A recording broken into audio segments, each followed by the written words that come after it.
چھوٹی سی ریاست میں ایک عظیم سپاہی رہتا تھا۔ اس نے کبھی کسی سے شکست نہیں کھائی تھی۔ وہ اپنے ملک کے ساتھ ساتھ پڑوسی سلطنتوں میں بھی مشہور تھا۔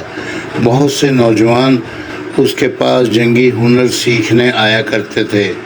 ایک دن ایک بدنام زمانہ نوجوان جنگجو اس ریاست میں آیا۔ اس کا ارادہ تھا کہ وہ عظیم سپاہی کو شکست دے گا۔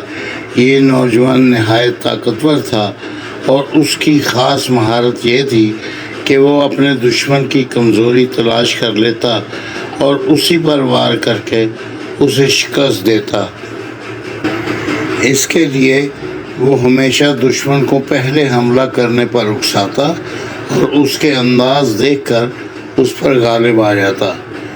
اس عظیم سپاہی کو للکارا تو اس نے چیلنج قبول کر لیا۔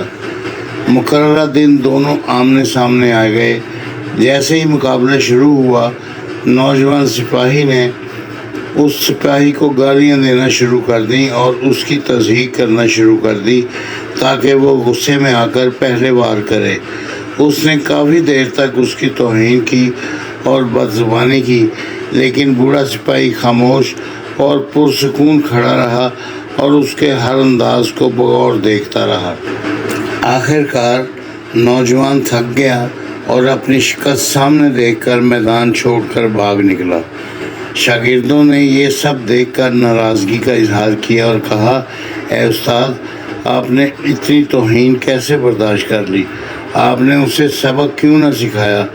سپاہی مسکرایا اور بولا، اگر کوئی تمہیں کوئی تحفہ دے اور تم اسے لینے سے انکار کر دو تو وہ تحفہ کس کے پاس رہ جاتا ہے؟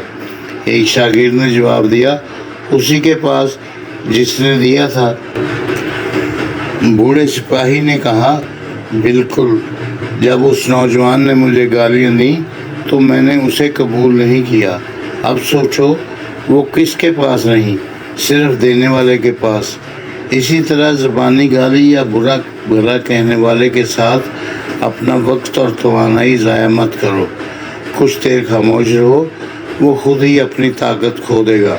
جب انسان عبادت یا مراقبہ کرتا ہے تو سب سے بڑی نعمت اسے اندرونی سکون ملتا ہے، اور جب یہ سکون مل جائے تو کوئی دوسرا آپ کو اشتعال نہیں دلا سکتا اور نہ ہی آپ پر قابو پا سکتا ہے۔